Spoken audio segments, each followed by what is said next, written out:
Hoy vamos a entrar en el tema de el Espíritu Santo en las epístolas de Pablo. Creo que nos va a llevar aproximadamente unas 3 lecciones. Lógicamente Pablo tendría mucho que decirnos, pero no vamos a poder abarcar toda la enseñanza de Pablo en cuanto al Espíritu Santo. Pero la contribución que Pablo hace a la formulación de la doctrina cristiana mediante las cartas o mediante sus cartas es única.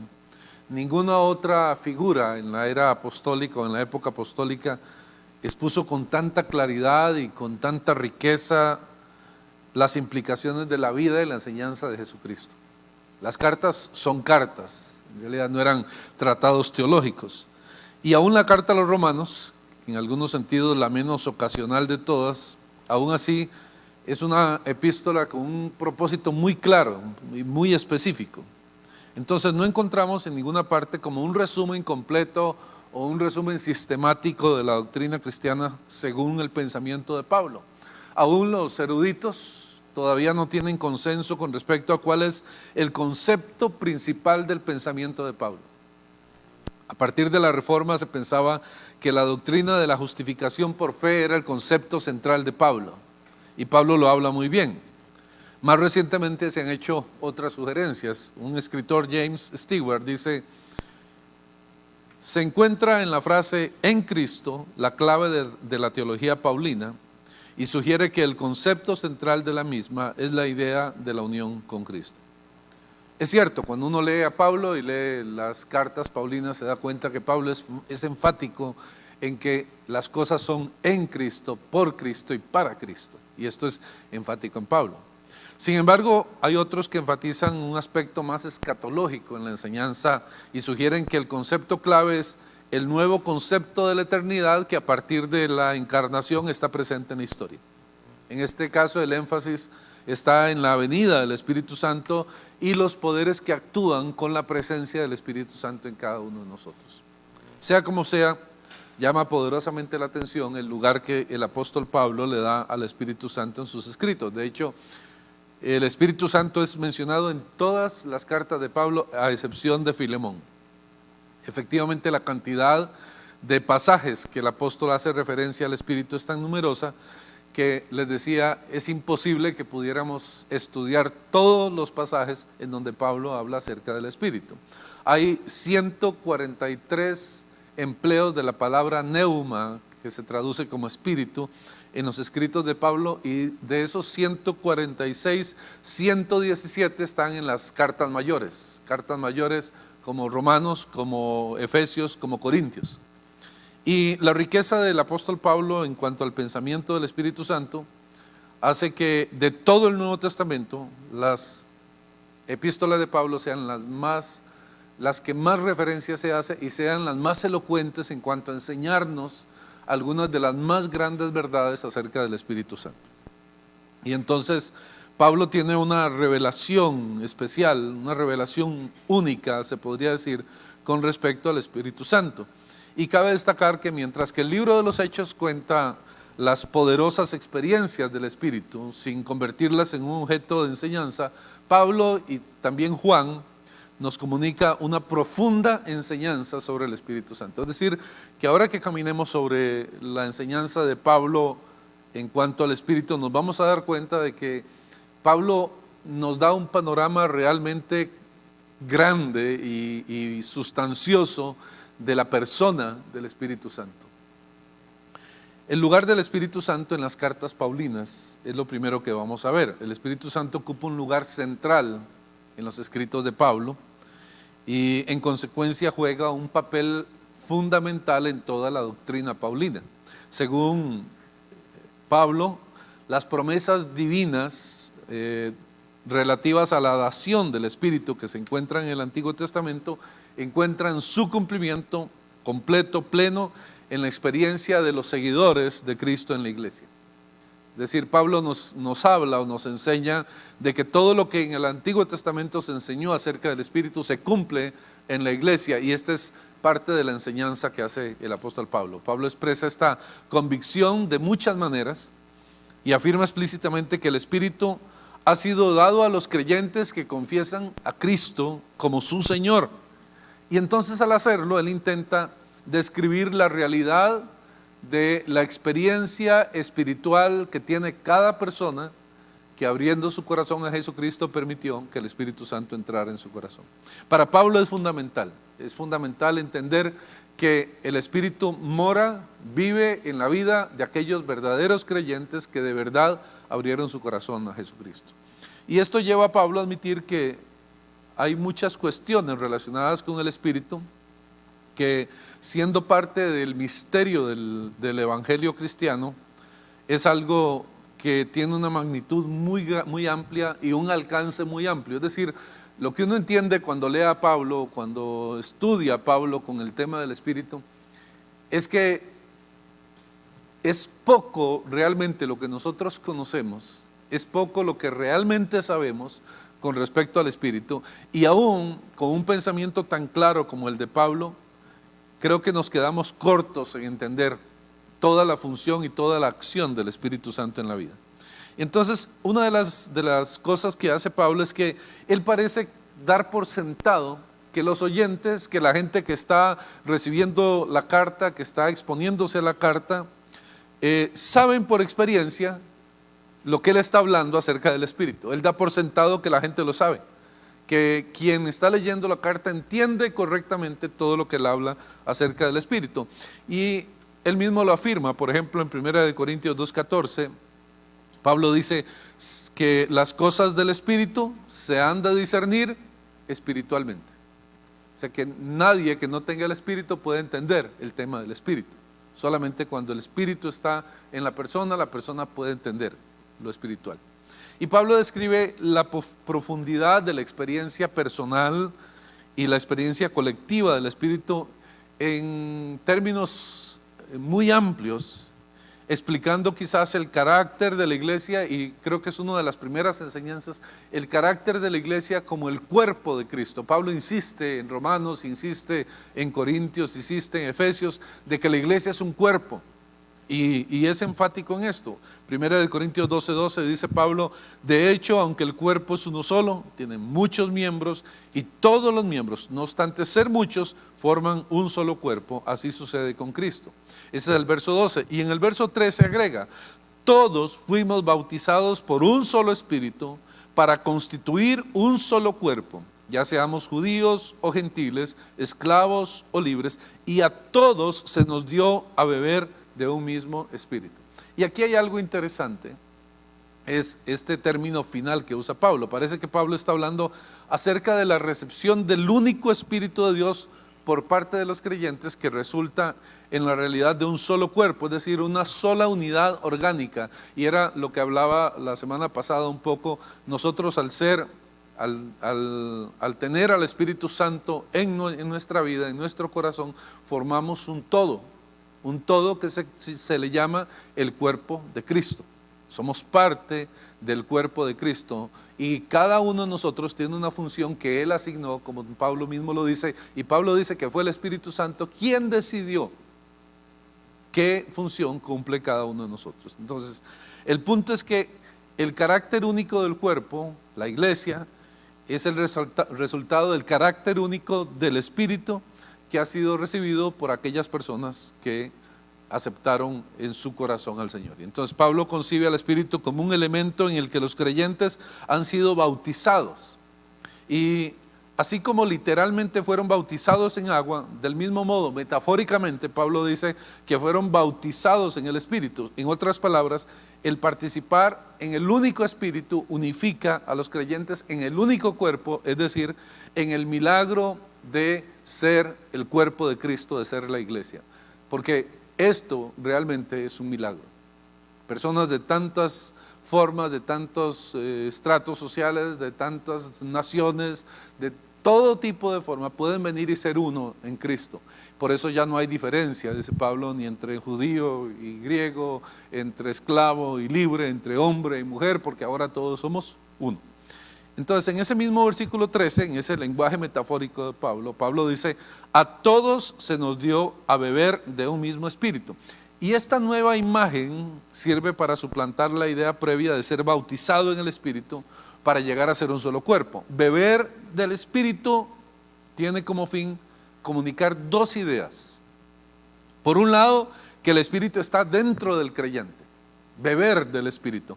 ¿Qué pasa cuando yo tomo un vaso de agua? Yo tomo el agua, penetra hacia mi cuerpo y ya es parte de mí. Esto es lo que está hablando Pablo de beber del Espíritu. Entonces, por un lado, el Espíritu está dentro del creyente. Por otro, que el Espíritu, en razón de que ha entrado desde afuera, no es algo natural ni es algo del ser humano, sino que es algo que viene fuera del ser humano. Y estas son las dos ideas cuando Pablo habla acerca de beber de un mismo espíritu. A todos se nos dio a beber de un mismo espíritu. Nosotros como creyentes somos seres mortales que estamos, para decirlo de alguna forma, poseídos sobrenaturalmente por el Espíritu eterno de Dios. Dios en nosotros.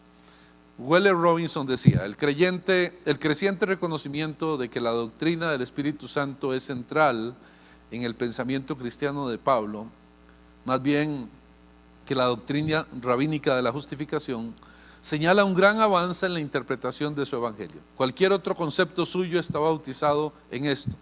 Y más que nada, el hecho concreto de la historia, la cruz de Cristo, la vida total del cristiano, normal y anormal, es colocada dentro de la esfera del Espíritu Santo. Este concepto comprensivo, con su nueva evaluación de los fenómenos, constituye la contribución más grande de Pablo a la doctrina.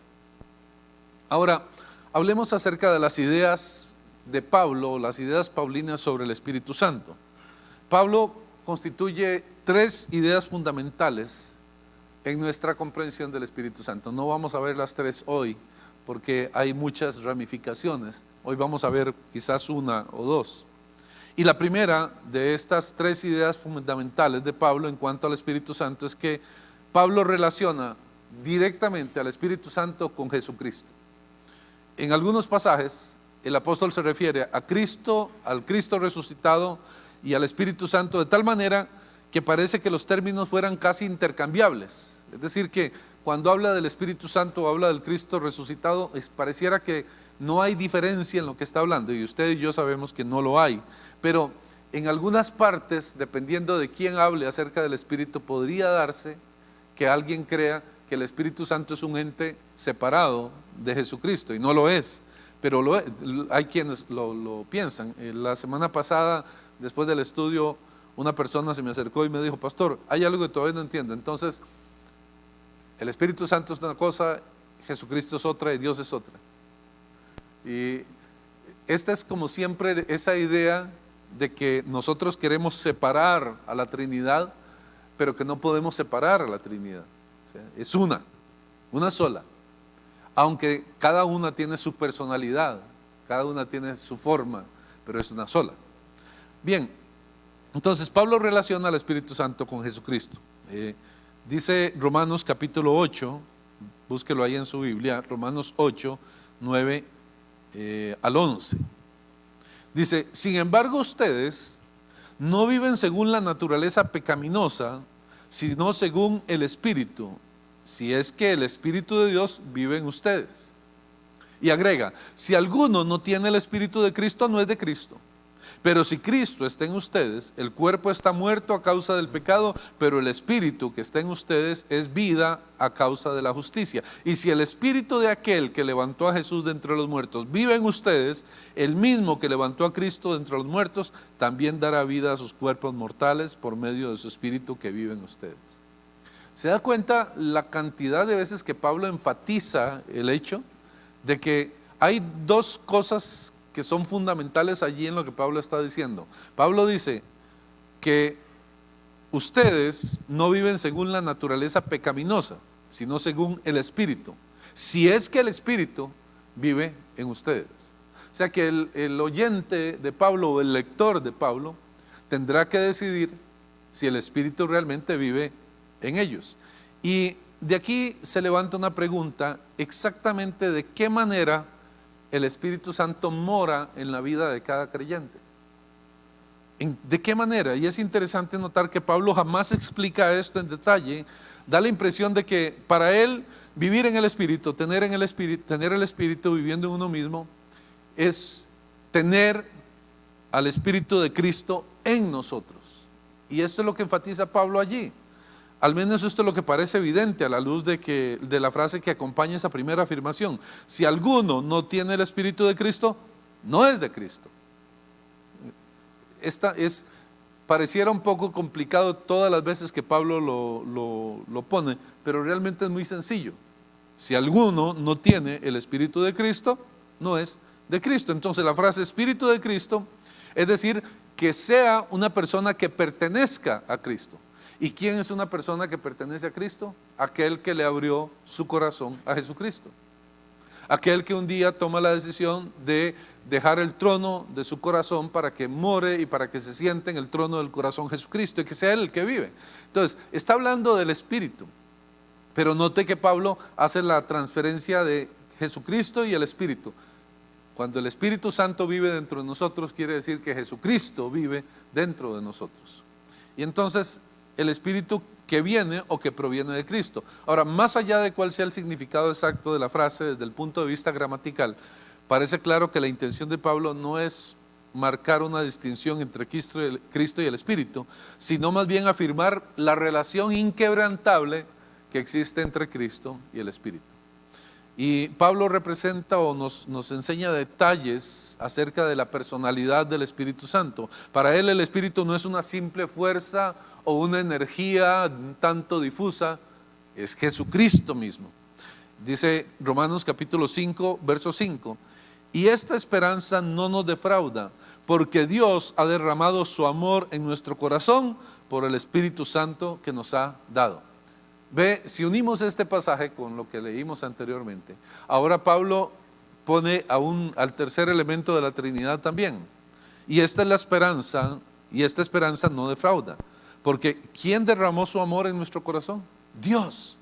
Porque Dios ha derramado su amor en nuestro corazón por medio de el Espíritu Santo. ¿Quién vive en nosotros? Jesucristo. Allí está. O sea, no hay una confusión, no hay nada que sea como extraño. La pregunta que surge es, ¿podemos ir más lejos de estas afirmaciones y reconocer en esta manifestación y comunicación trinitaria de Dios indicios en el sentido de una personalidad? Según algunos autores, Pablo responde a esta pregunta afirmativamente, y hay muchos pasajes en sus cartas en donde él presenta los detalles de la personalidad del Espíritu Santo, que es básicamente un poco más de lo que vamos a ver hoy. Los detalles de la personalidad del Espíritu Santo. Víctor Warnash dice, muchos pasajes orientan la comprensión de el Espíritu en el sentido de una personalidad propia del Espíritu Divino. Dice Gálatas 4:6 que lo examina todo, examina los corazones. El Espíritu está activamente en la historia de la salvación o en la realización, haciéndonos conocer la voluntad salvífica de Dios. 1 Corintios capítulo 2. Funda una comunión entre Dios y los seres humanos y entre los seres humanos, 2 Corintios 13. Testimonia a nuestro espíritu que somos hijos de Dios, según Romanos 8:16. Grita en nosotros Abba Padre, según Gálatas 4:6.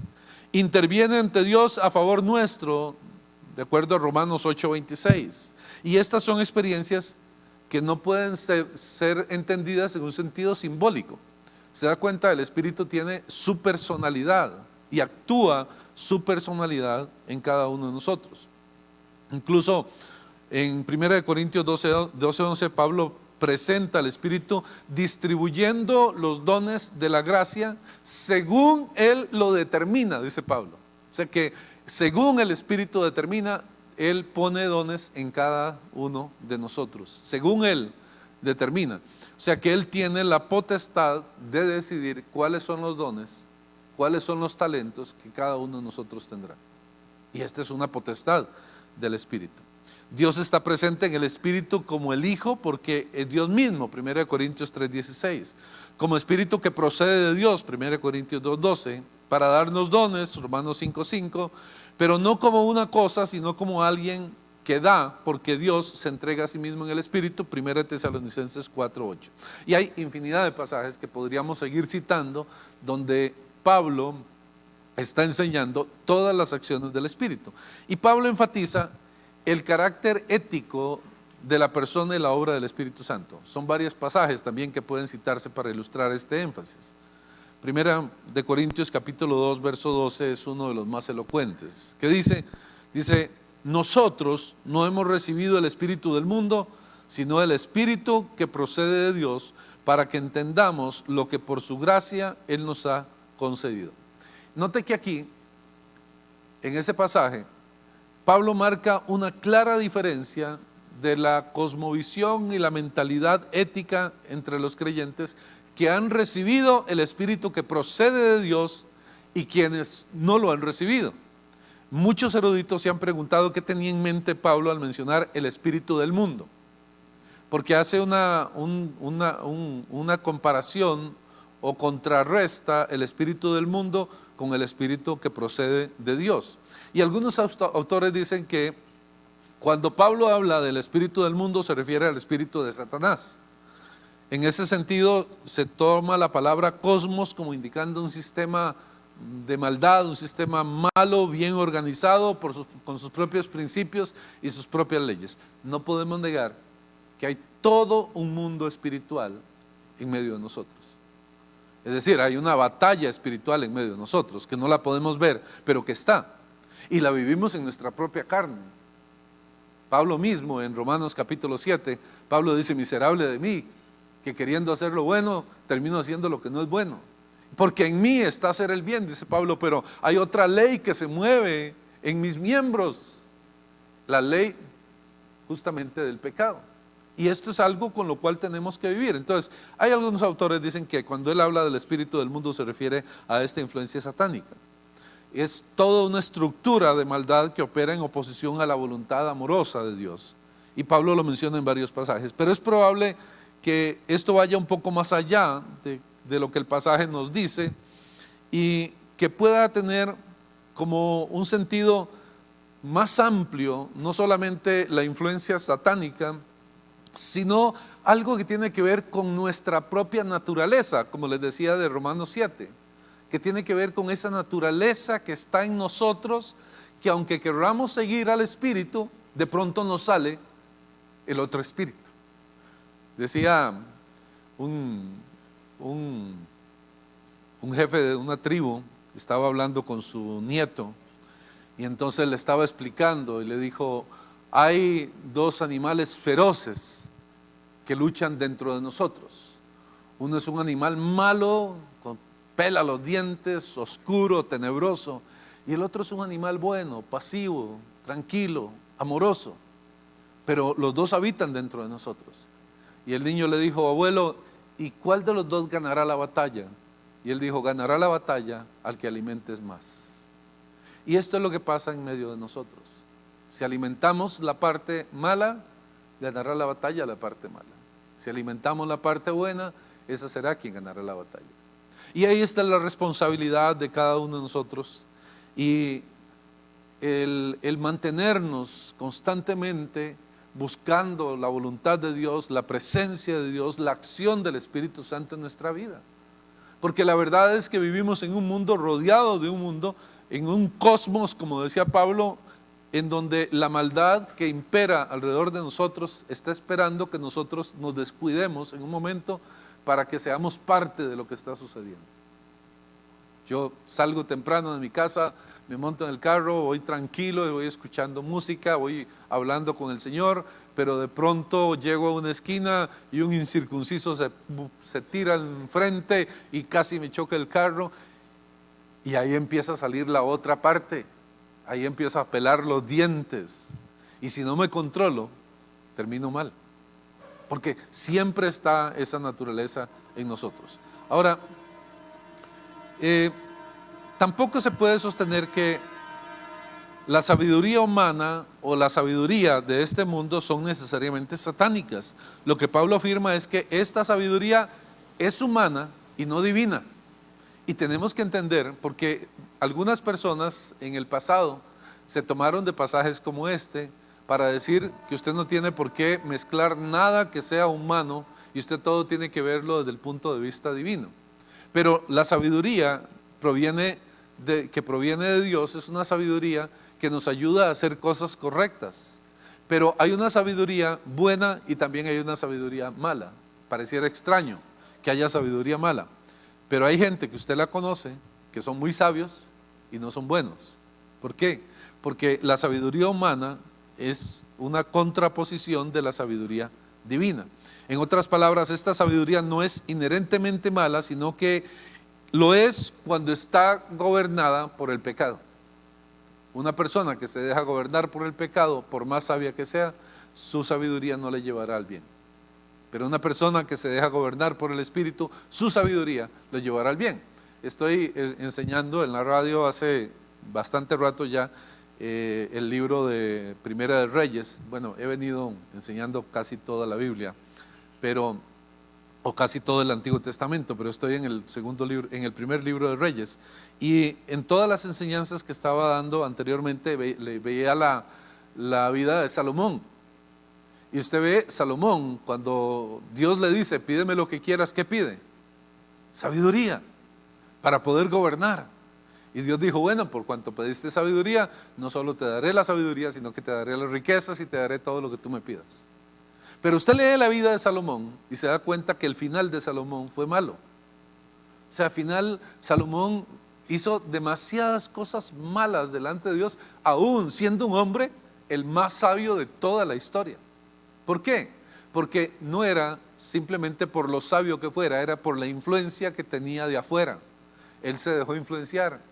Empezó por casarse con mujeres que no pertenecían al pueblo de Dios, por mezclar la raza, que era algo también prohibido, por permitir altares a dioses paganos, y él mismo en algunos momentos se desvió completamente del camino. Creo que al final de su historia él logró entender, y por los escritos lo creemos, pero definitivamente Salomón se desvió completamente. Un hombre tan sabio, pero que la sabiduría era la sabiduría de este mundo y no la sabiduría que proviene de parte de Dios. Hay otros eruditos que ven en la frase el espíritu del mundo una referencia al temperamento del mundo, es decir, el espíritu de la sabiduría humana del mundo como una esfera que perdió el juicio por tener a un lado a Dios. Y creo que tiene que ver mucho con esto. Es prácticamente igual la sabiduría humana resulta homogénea con la mentalidad pecaminosa. Porque cuando el hombre se desvía del verdadero camino de Dios, su mente empieza a divagar y empieza a pensar en el mal y empieza a hacer el mal. Yo particularmente pienso de mí mismo. Yo creo que si yo no estuviera haciendo lo que hago y no amara a Dios de la forma en que lo hago y no sirviera de la forma en que sirvo, probablemente me desviaría muy fácilmente. Y creo que es la realidad de todos nosotros como creyentes.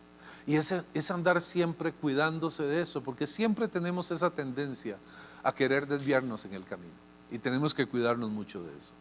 Pablo dice en Romanos 8, 6 al 8, la mentalidad pecaminosa es muerte, mientras que la mentalidad que proviene del Espíritu es vida y paz.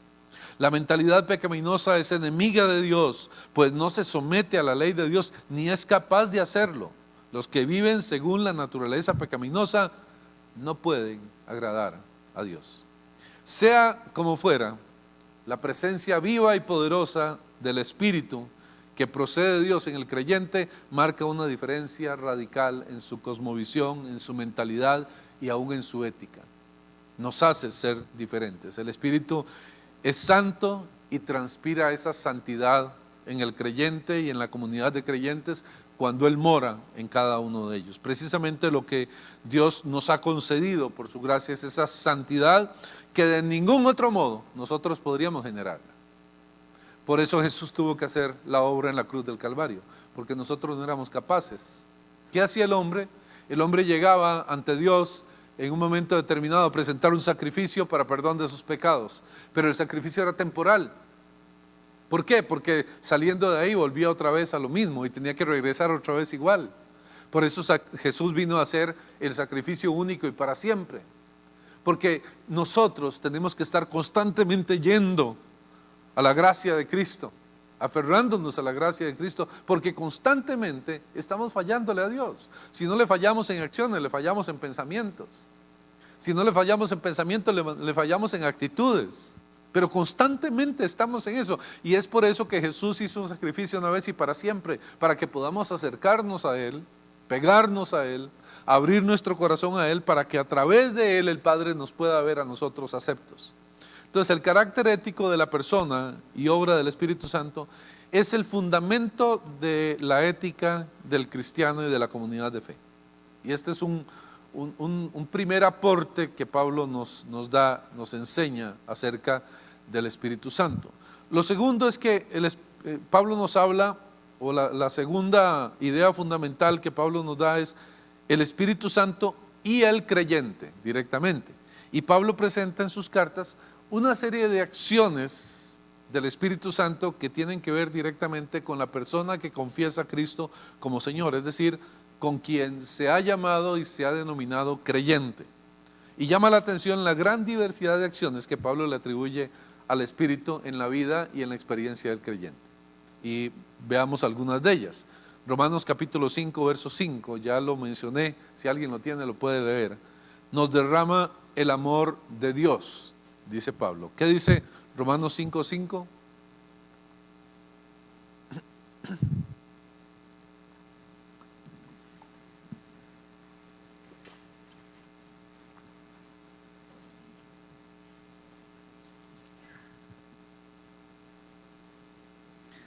Y la esperanza no avergüenza, porque el amor de Dios ha sido derramado en nuestros corazones por el Espíritu Santo que nos fue dado.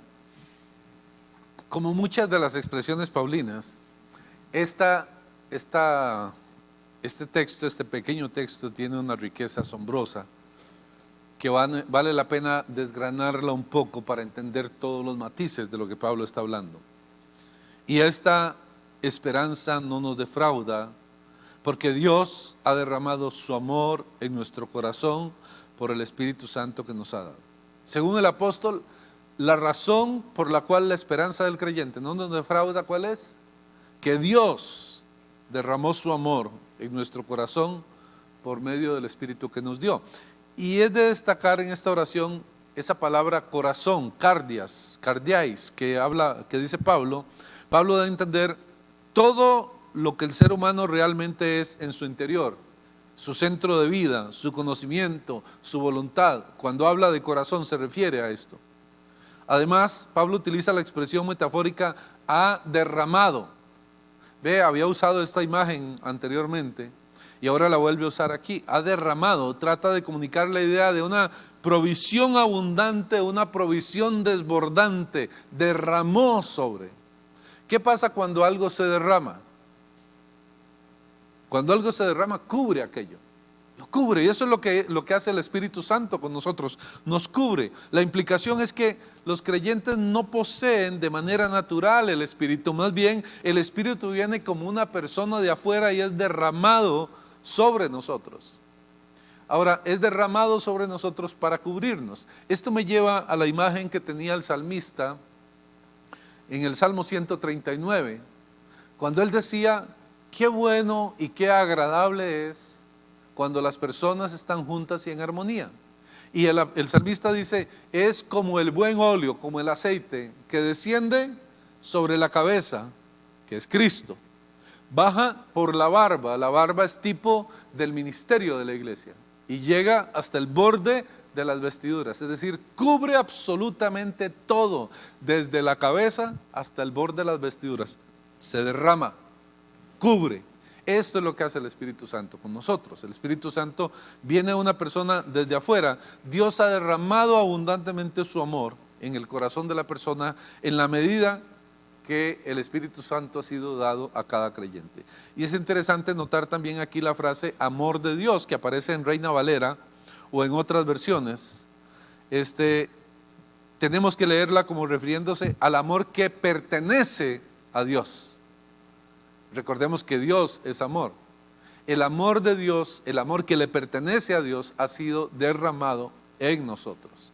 No es cualquier amor, no es un amor superficial, no es un amor humano, es el amor de Dios, la esencia misma del amor derramado en nosotros. En otras palabras, el medio por el cual este amor de Dios se hace especialmente patente a los creyentes es a través del Espíritu Santo.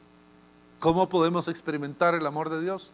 única y exclusivamente a través del Espíritu Santo.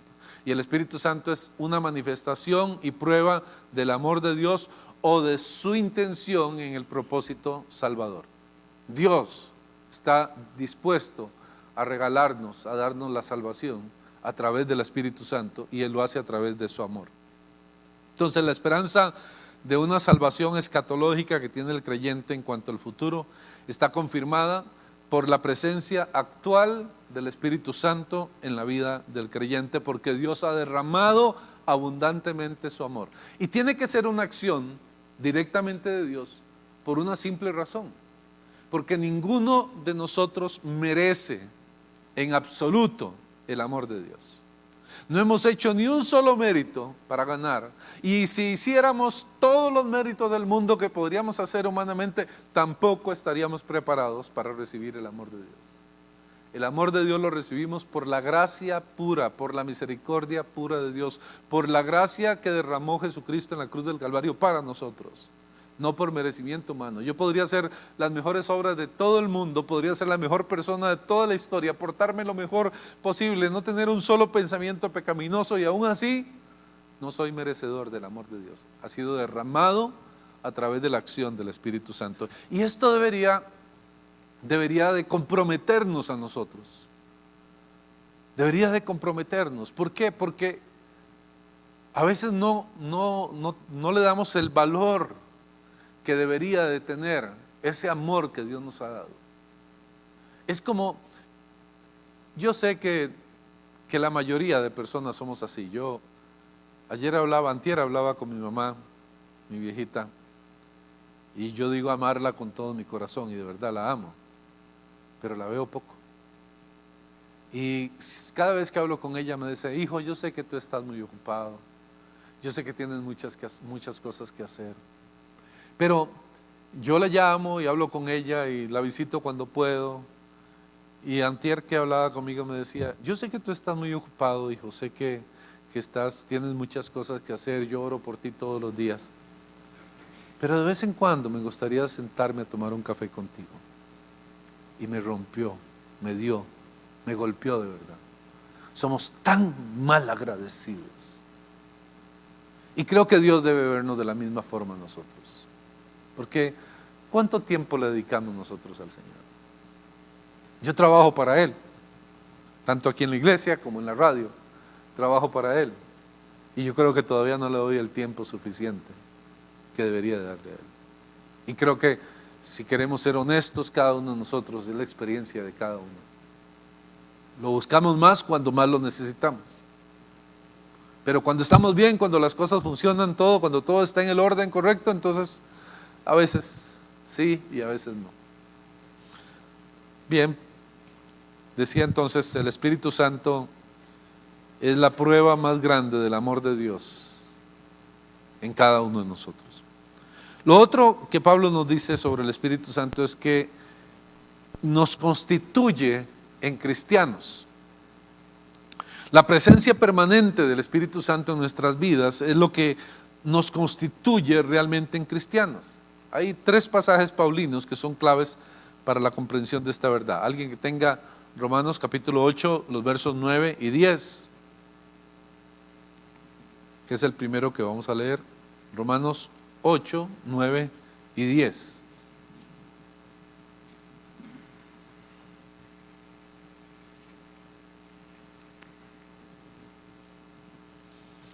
Porque la palabra de la promesa es esta: por este tiempo vendré y Sara tendrá un hijo. No es ese. Romanos 8. Romanos 8. 9 y 10. Disculpen.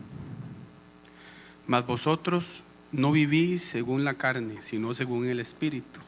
Si es que el Espíritu de Dios mora en vosotros, y si alguno no tiene el Espíritu de Cristo, no es de él. Pero si Cristo está en vosotros, el cuerpo en verdad está muerto a causa del pecado, mas el Espíritu vive a causa de la justicia. Ok, volviendo al tema, porque ya lo había tocado el texto antes. Pablo afirma categóricamente: si alguno no tiene el Espíritu, no es de Cristo. No hay por dónde perderse. Si no lo tiene, no es de Cristo.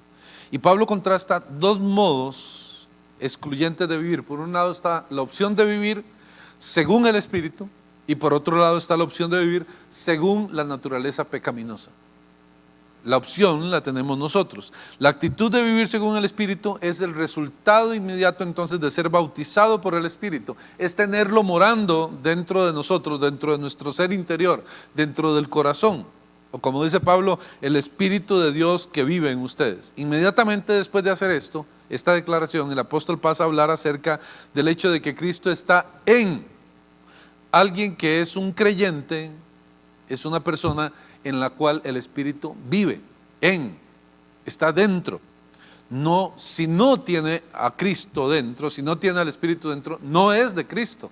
Es tan fácil como eso. Además, si Cristo está en ustedes, parece ser una manera similar, otra expresión sinónima de que el Espíritu habita en nosotros. Cristo habita en nosotros, si el Espíritu habita en nosotros, entonces somos de Él. Ser creyente es una persona en donde Cristo habita. Y esto es también un compromiso muy grande, porque si Cristo habita en mi corazón, quiere decir que mis actitudes, que mis emociones, que mi forma de actuar debería de ir en consonancia con lo que el Espíritu Santo haría. Y en la famosa pregunta que hemos hecho miles de veces y que se nos ha enseñado miles de veces, ¿qué haría Cristo en esta situación? ¿Qué haría? Cada vez que me enfrento a tomar una decisión, cada vez que me enfrento a hacer algo, cada vez que tengo la oportunidad, debería de pensar, si Él habita dentro de mí, ¿qué haría Él en esta situación? Creo que les conté en alguna ocasión, un día estoy sin vehículo, entonces llamo a un taxi y no llegó el taxi, entonces me paré afuera de la radio y empecé a parar, y en eso me para un taxi. Y entonces ya me monto en el taxi y el taxista era muy folclórico, tremendamente folclórico. Y entonces desde que entró me dice, ¿qué papito? ¿Qué quiere escuchar? ¿Qué le pongo? Y entonces le dije que me pusiera la radio. Y entonces me dice, esa es pura vida, me encanta esa radio. Dice, ¿sabe una cosa? Yo tengo una relación muy buena con Colochos. Y entonces le digo, ¿en serio? Sí. Yo y él somos, yo le hablo, yo le digo. Él, todas las mañanas yo lo recojo en la mañana. Yo sé dónde está parado, ya yo lo conozco. Entonces yo lo recojo y le abro la puerta y lo siento. Y le digo, ¿qué papá? ¿Cómo anda la cosa hoy? ¿Qué torta se jaló hoy? Y entonces empieza a hablarme de esa forma y me dice, y a veces me enojo con él. A veces cuando yo veo las injusticias de la vida, y veo las cosas que pasan, y veo a la gente mala, yo me enojo con él. No, bájese, no quiero ni hablar con usted, hoy es un día que no lo quiero ni ver. Y yo lo escuché todo el camino, todas las cosas, y al final él me dice, pero ¿sabe una cosa? Yo al hombre lo transo, pero de verdad. Y yo, no hay día que no le agradezca y no hay día que me acueste sin hablar con él. Y cuando yo salí, yo tuve toda la intención de evangelizarlo, pero mejor, yo creo que él me evangelizó a mí. Porque yo dije, en su folclore, él tiene una relación tan linda con Dios, con todo lo que le puso alrededor, con todos los pensamientos que él tenga, pero tiene una relación íntima con el Señor de alguna manera. ¿Y cuántos creyentes que asisten a una iglesia, que leen la Biblia, que oran constantemente, no tienen ese tipo de relación con Dios? ¿Sabe que después de esa vez que me monté en ese taxi, yo tomé la decisión de hacerme la idea, y después de ser muchos años de ser creyente, de ser pastor incluso, a partir de allí tomé la decisión de acordarme siempre que el Señor camina conmigo en cualquier parte donde yo voy, y entonces en mi vehículo Él va sentado conmigo.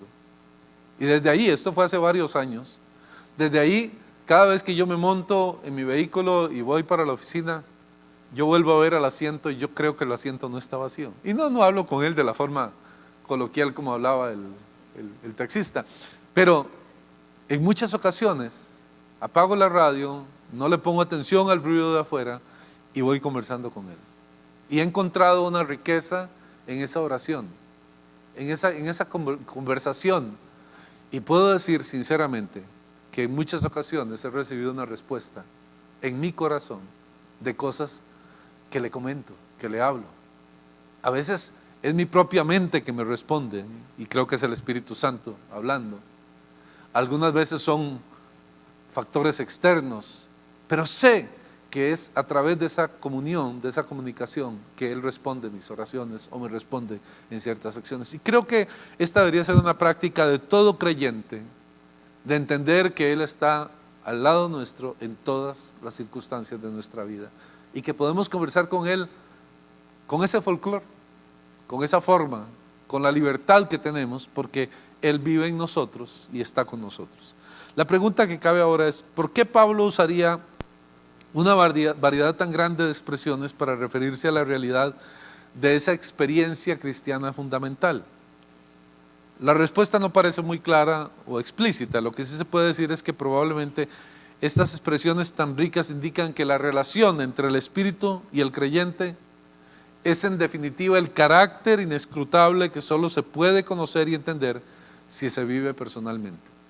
Es decir, nadie me puede enseñar a mí cómo vivir en el Espíritu. Yo tengo que aprender a vivir en el Espíritu. Me pueden dar toda la teoría del mundo, me pueden enseñar toda la teoría del mundo. Yo puedo escuchar todos los sermones, puedo escuchar todos los estudios bíblicos, puedo leer todos los libros, pero la experiencia del Espíritu Santo no es algo que alguien me enseña. Es algo que yo tengo que aprender a vivirlo. Y yo tengo que identificarlo, entenderlo desde mi propia vida. Lo que nos constituye en cristianos no es un credo, no es un rito, no es una afiliación religiosa, no es determinada conducta o no es la cosmovisión en la que nos movemos.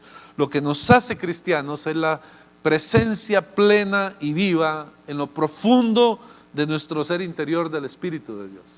Eso es lo que realmente nos hace cristianos. Y hay muchos cristianos nominales, pero no reales. Hay mucha gente que simpatiza con el mensaje, que simpatiza con la palabra, pero que no son cristianos reales porque no han entregado completa y absolutamente su vida a Cristo. Tenemos que entregarlo todo a Él. Romanos 8:14 dice, porque todos los que son guiados por el Espíritu de Dios son hijos de Dios. Según Pablo, la vida en el Espíritu presupone el hecho de que la persona que la vive es hija directamente de Dios, con las bendiciones que corresponden a esta condición y a esta revelación. Todo este párrafo se refiere al testimonio del Espíritu a favor del creyente, o sea, a la seguridad que éste tiene en cuanto a su condición de hijo o de hija de Dios. John Stott escribió, así, la santidad radical, la libertad sin temor, el espíritu de oración filial y la esperanza de gloria son las 4 características de los hijos de Dios en quienes habita y a quienes dirige el Espíritu de Dios. Es mediante estas pruebas que el Espíritu da testimonio ante nosotros de que somos hijos de Dios. Extraordinario, me encantó esta frase de Stott. El comentario de Cranfield dice, el hacer morir por el Espíritu cada día y cada hora los designios y los proyectos de la naturaleza pecaminosa es asunto de ser guiado, dirigido, impulsado y controlado por el Espíritu. Creo que allí es algo que tenemos que tenerlo nosotros claro, ser guiados, dirigidos, impulsados y controlados por el Espíritu. Y agrega que aunque la participación activa del creyente está involucrada, es fundamentalmente obra del Espíritu Santo. El ser guiados, el ser dirigidos, el ser impulsados y el ser controlados es obra del Espíritu Santo. Y Pablo lo dice de alguna manera en 1 Corintios 6:19, dice, ¿acaso no saben que su cuerpo es templo del Espíritu de Dios, quien está en ustedes y al que han recibido de parte de Dios? Ustedes no son sus propios dueños. Creo que esto es algo que nos hace falta interiorizarlo. Ustedes no son sus propios dueños. Porque seguimos creyendo que nosotros somos dueños de nuestra vida y de nuestro destino. Y que podemos hacer las cosas a nuestro antojo. pero Pablo dice, ustedes no son sus propios dueños. En ese Pablo afirma en este pasaje lo que es una verdad. El cuerpo de los creyentes, aun cuando nosotros digamos que yo soy yo, no me pertenece a mí, le pertenece al Espíritu Santo, porque yo soy templo del Espíritu Santo. Si yo soy templo del Espíritu Santo, le pertenezco al Espíritu Santo. Y Pablo dice, es templo del Espíritu Santo. Y Pablo afirma lo afirma mediante una pregunta: ¿acaso no lo saben? O sea que cada persona que dice conocer a Jesús debería de tener claro que no tiene potestad sobre su propia vida, sino que su vida le pertenece a Dios, porque somos templo de Dios y el Espíritu Santo habita en nosotros. En este caso, Pablo enfatiza que el Espíritu, que es santo, está en cada creyente, está en cada persona que le ha abierto su corazón. Y eso refuerza su argumento de no entregar los cuerpos a la fornicación, de no cometer actos ilícitos, de fomentar la santidad, de vivir una vida correcta delante de Dios. ¿Por qué? Porque el Espíritu Santo habita en nosotros. Y aun cuando tengamos la tendencia al mal, si el Espíritu Santo habita en nosotros, lo que tenemos que hacer es lo que decía el abuelo al nieto: alimentar al Espíritu, alimentarlo. Entre más lo alimentamos, menos posibilidades tenemos de apartarnos del Señor. Entonces, de esta forma, el Espíritu Santo mora no solamente en cada creyente, sino en todos aquellos que le han abierto su corazón al Espíritu. Por eso Pablo termina con esta declaración final de ese verso: ustedes no son sus propios dueños. Un templo no encuentra su razón de ser en sí mismo, ni en su dignidad propia. El templo es santo si Dios mora en él y si le pertenece a él. Por eso explicaba el fin de semana la tendencia que tenemos a pensar que los lugares de reunión como estos son templos santos de Dios. No, no son templos santos de Dios. Usted y yo somos el templo santo de Dios. Y somos templo santo de Dios si vivimos de acuerdo a lo que Dios espera de nosotros. Ahora, conste que yo no estoy hablando de la perfección, hermanos, porque si fuera por perfección nadie tendría la posibilidad, porque no somos perfectos. Tenemos nuestros errores, nos equivocamos, pero si tenemos la sana intención de vivir la vida conforme al Espíritu, Dios conoce nuestras limitaciones, conoce nuestras debilidades, conoce las cosas que pasamos y vivimos.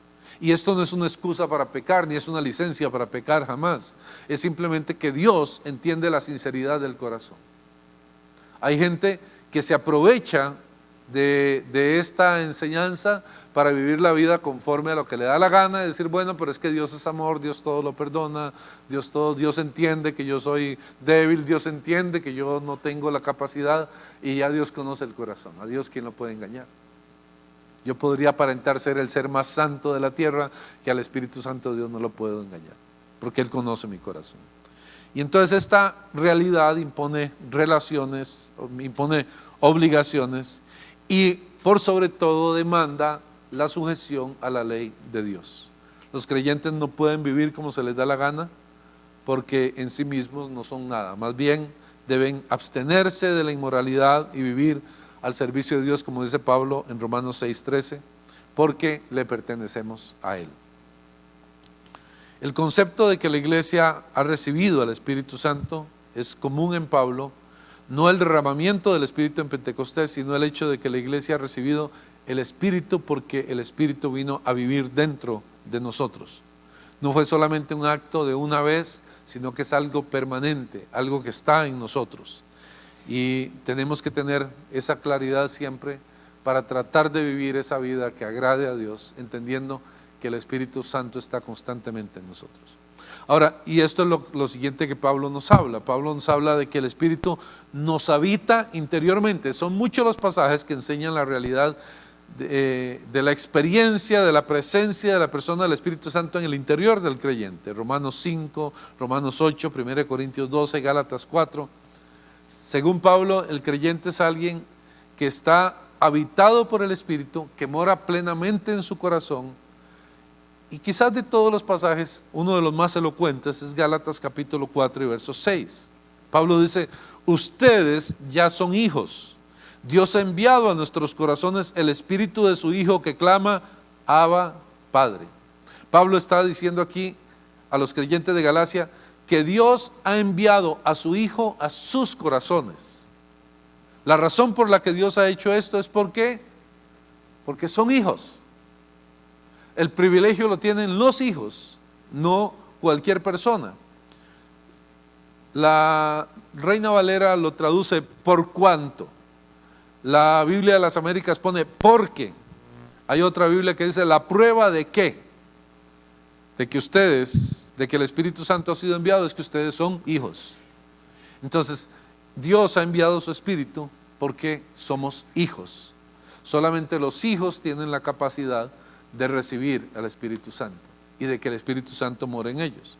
Y además de notar el lugar al que Dios ha enviado el Espíritu de su Hijo, es decir, el corazón de los creyentes, que en verdad no es un lugar, sino más bien el centro más íntimo y profundo del conocimiento de la voluntad de humanos, la frase el Espíritu de su Hijo es sin lugar a dudas una expresión similar al Espíritu Santo y a otros términos que expresan la misma realidad. La frase puede ser quizás que entendamos que la procedencia del Espíritu es algo que viene directamente del Hijo, que viene directamente del Padre. El Padre puso al Hijo en la persona del Espíritu Santo, viene directamente de Dios. Es el Espíritu que es el Hijo de Dios. Y es probable que Pablo haya tenido en mente los dos sentidos. Sea como fuera, el Espíritu en el corazón del creyente es el que clama Abba, Padre.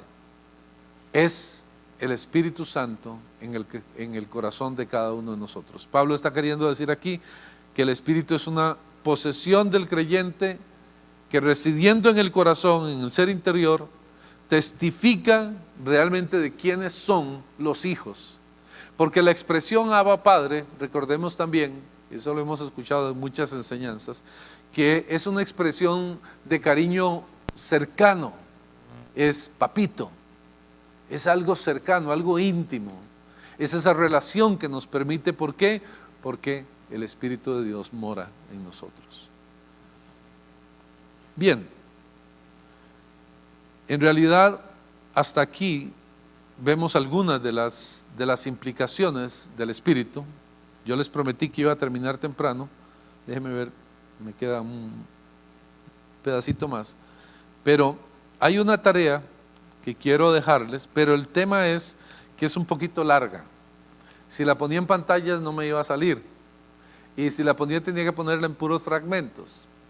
Entonces lo que les voy a pedir es que me la pidan por un mensaje de texto y se las envío a todos los que me la pidan y los que quieran hacerlo.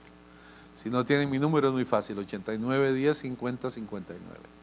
Y me lo piden, hay varias personas que me llaman y me piden la tarea y con mucho gusto. Son muchos pasajes y no quería como ponerlas en varias filminas, sino que prefiero que lo hagamos de esa manera. Ustedes me ponen un mensaje y me piden, pastor, páseme la tarea y con mucho gusto. 89 10 50 59.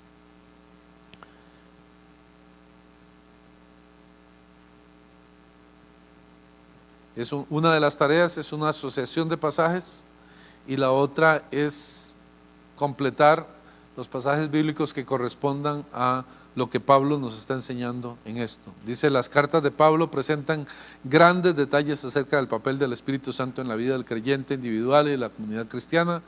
Él es quien guía a entender y obedecer la voluntad de Dios, generando una nueva mentalidad. ¿Qué pasaje corresponde a esto? Y les doy todas las opciones de los pasajes para que ustedes se metan a estudiar, se metan a leer y puedan entender un poquito más sobre esto. Así que con mucho gusto, si me la piden, se las voy a pasar. No es una obligación, pero es bueno para que puedan repasar lo que hemos visto hasta aquí, lo pueden repasar a través de leer cada uno de esos pasajes. Bien, oramos. Soberano Dios, Padre Celestial, te damos muchas gracias por darnos la bendición de compartir un tiempo más, de estudiar un poquito acerca de la vida del apóstol Pablo y lo que nos enseña a través de su palabra con el tema del Espíritu Santo. Creo que cada uno de nosotros puede entender un poco más a la hora de leer a Pablo lo que significa realmente vivir en el Espíritu y cómo necesitamos, Señor, vivir en el Espíritu. sobre todo en tiempos como estos, donde hay tanta confusión, donde hay tanto distractor, donde hay tanto motivo para estresarnos, tanto motivo para preocuparnos. ¿Cómo necesitamos tener esa realidad en nuestra vida de que el Espíritu Santo mora en nosotros, que ha sido derramado en nosotros, que tú nos lo has dado por gracia y por misericordia, no porque seamos muy buenos? Y que es ese Espíritu, Señor, el que nos guía, el que nos lleva, el que nos enseña cómo acercarnos confiadamente a ti. Que podamos, Señor, realmente entender en estos temas la función particular del Espíritu Santo en la vida de cada uno de nosotros que nos decimos ser creyentes. Te pido, Dios, que podamos interiorizar estas verdades de Pablo, que podamos aprender de cada una de ellas, que podamos, Señor, vivirlas, que podamos, Señor, entender lo que tú has querido enseñarnos a través de esto. Te pido que nos acompañes a nuestros hogares, que nos lleves en paz y que nos permitas volver a juntarnos muy pronto para seguir creciendo en tu palabra. Te lo pedimos, Padre, en el bendito y santo nombre de Jesucristo nuestro Señor. Amén y amén.